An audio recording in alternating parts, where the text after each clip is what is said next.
서울기술사학원의 김정원 교수입니다. 자, 터널 공사에서의 안반의 불연속면의 정의, 종류, 특징에 대해서 설명을 드리겠습니다. 자, 먼저 이제 이 문제를 풀기 전에 항상 얘기해 드리는 것은 이게 이제 어떤 유형이냐 하는 거죠. 문제점 유형이자 공법 유형이 될 수가 있어요. 즉, 불연속면은 어떤 문제를 안고 있고요. 불연속면에 대한 부분에서 어떻게 조사를 하고 대책을 수립하느냐는 공법적인 부분도 있죠. 일단은 문제점 유형으로 풀어보겠습니다. 자, 이제 안반의 불연속면의 정의. 1페이지에 이제 먼저 쓸 수 있는 부분은 뭐죠? 네, 안반이 우리가 얘기하는 불연속면이 터널 안정에 미치는 영향. 터널 안정성에 미치는 영향. 안정에 미치는 영향. 이게 이제 결국은 뭐예요? 문제점이죠. 영향. 악영향을 미치겠죠. 좋은 영향보다는. 자, 그런 부분이 있고요. 그러면 이런 어떤 악영향을 미친다고 한다면 얘에 대한 부분에서 뭐가 필요하죠? 불연속면의 조사가 중요하죠. 불연속면의 조사. 조사 항목이 됐던, 조사 방법이 됐던, 조사 절차가 됐던 하나만 잘 쓰시면 되죠. 항목이 됐던, 어떤 방법이 됐던, 어떤 절차가 됐던 간에 하나를 쓰시면 돼요. 자, 그래서 이제 어떤 악영향을 미치니까 조사를 해야 된다라는 부분으로 1페이지를 쓸 수가 있어요. 그럼 어떤 문제가 있는데 문제에 대해서 조사를 해야 되겠죠. 자, 그다음에 이 페이지에 이제 정의를 쓸 거예요. 여기 이제 1페이지 내용을 먼저 생각을 해보고, 자, 2페이지. 자, 2페이지는 질문 요지를 쓰는 건데 정의, 그다음에 종류, 그다음에 특징을 쓸 거예요. 근데 여기서 이제 잘 생각해 보셔야 될 게 뭐냐면 질문 요지는 상세하게 쓰셔야 돼요. 뭐 두 줄로 그렇게 쓰시면 안 되고요. 많이 쓰셔야죠. 예를 들자면 정의 같은 것도 불연속면의 정의가 뭐죠? 물리적으로 단절된 면이에요. 물리적으로 단절된 면, 연속성이 없는 면, 단절된 면. 그러면 이것도 어떤 얘기를 하는 거죠? 이 부분이 안반의 뭐예요? 안반의 어떤 연속적인 부분, 즉 연속성이 없는 부분이죠. 안반의 연약부를 통칭하는 부분이에요. 그 다음에 이게 뭐죠? 역학적으로 취약부예요. 취약부다. 즉 역학적으로 취약부니까 보강이 필요하다 하는 거죠. 부. 자, 이렇게 이제 얘기 끝낼 수 있어요.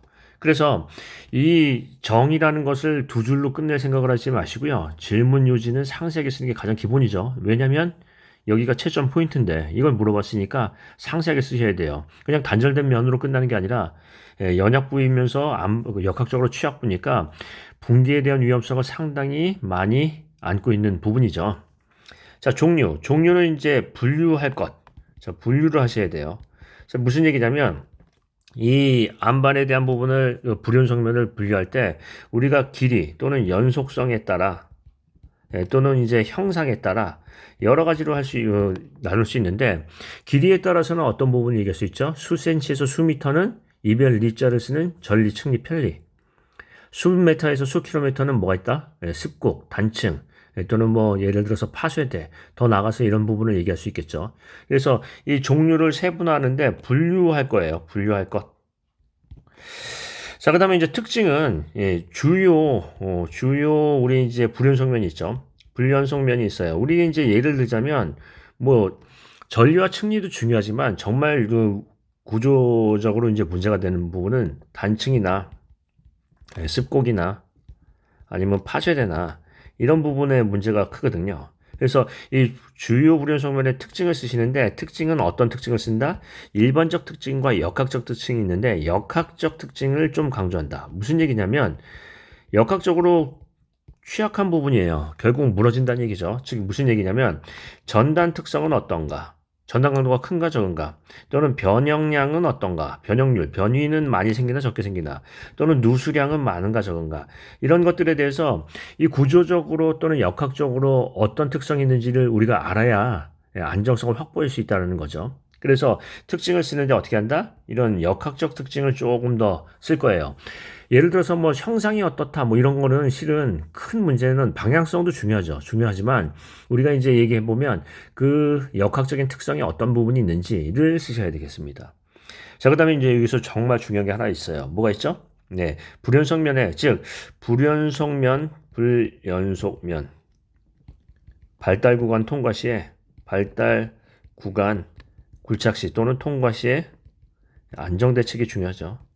이거는 물어보지 않았어도 무슨 얘기냐면 결국은 이 앞에서 이 불연성면이 터널 안정에 미치는 영향하고 안정에 대한 부분을 분명히 얘기를 하고 그 다음에 안정성 확보 방안을 얘기해야 되겠죠. 이게 이제 중요하죠. 문제점 유형에서는 대책에 빠지면 안 돼요. 근데 여기서 이제 여러분께서 주의할 점은 뭐냐면 이 안정성이 대표적인 불연성면, 즉 예를 들자면은 단층이라든지 습곡이라든지 아니면 파쇄대 같은 우리가 이런 데에 대해서 어떤 굴착이나 보강이나 이런 부분을 잘해야 되겠죠. 그래서 어떤 부분을 한다? 안정대책도 역시나 불연성면의 종류별로 쓰시는 게 좋아요. 왜냐하면 종류를 물어봤으니까. 여기 이제 종류라고 언급이 있죠. 자, 그 다음에 이제 3페이지 이제 어떤 결론을 마무리를 질 거예요. 즉, 가장 중요한 것은, 즉, 3페이지는, 여기 이제 내용이 많다 보니까 안정대책을 3페이지 갈 수 있는데, 마지막에 3페이지에서는 어떤 얘기를 한다? 그래서 결론이 무엇이냐 하는 거죠. 즉, 불연속면에서 연속면에 대한 불연속면에 대한 어떤 대책, 안정대책이 있는데, 대책 중에 가장 중요한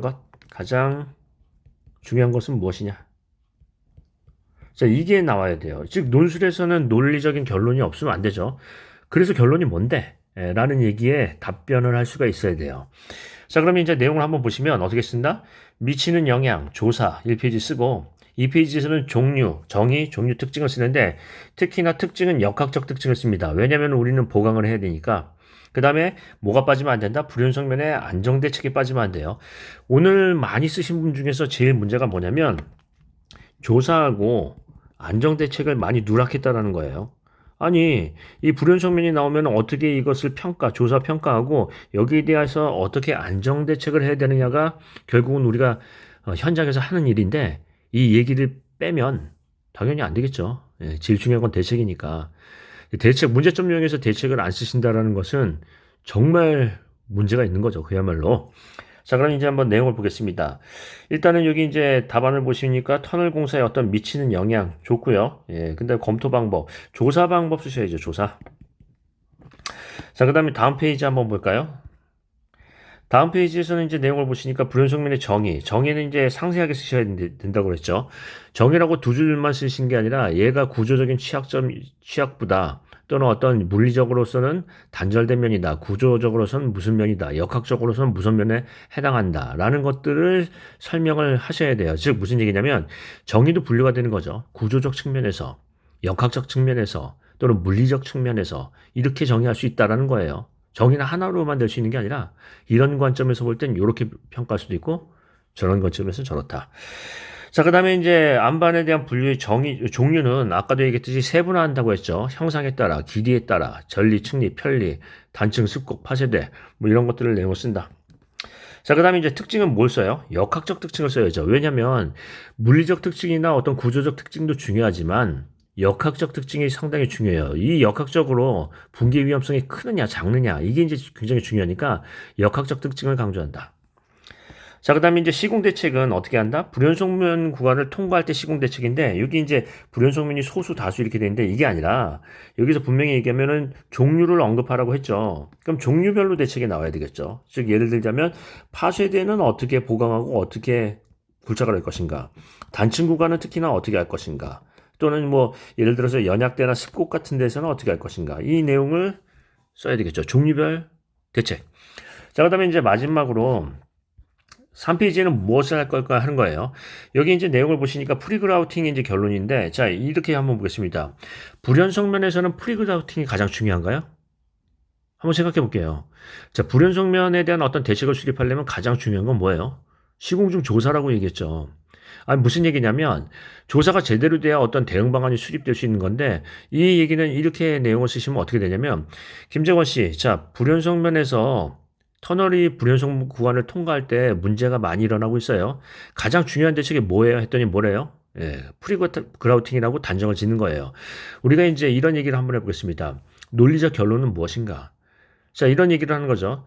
면접 때 가서 김재권 씨, 불연성면에 대한 가장 중요한 대책은 뭐죠? 라고 한다면 가장 중요한 대책은 첫 단계에서의 조사 내용입니다. 특히나 어떤 시공 전에 대한 조사도 중요하지만 시공 중에서의 우리가 막장면에 대한 페이스 매핑이 상당히 중요합니다. 라는 얘기를 꺼낼 수가 있겠죠. 그래서 논리적 결론을 쓰시는 거예요. 항상 이렇게 읽어보세요. 프리그라우팅이라고 쓰시기 전에 불연성면의 가장 중요한 대책은 프리그라우팅입니다. 이렇게 한번 외쳐보고 써보세요. 그러면 내가 답안이 좋은 답안인지, 좀 뭐 이상한데? 이렇게 알 수도 있겠죠. 자, 그러면 다시 한번 보겠습니다. 오늘 내용을 이제 정리를 했는데 가장 큰 문제는 조사와 불연성면 구간 통과 시 안정대책을 안 썼다라는 거고요. 불연성면의 구간을 통과한, 발달 구간을 통과할 때 안정대책이 불연성면의 종류별로 나타나지가 않았다라는 게 가장 큰 문제였어요. 자, 그 부분을 보강을 한번 해보시겠습니다. 자, 이 정도로 마치겠습니다. 오늘도 수고 많으셨습니다.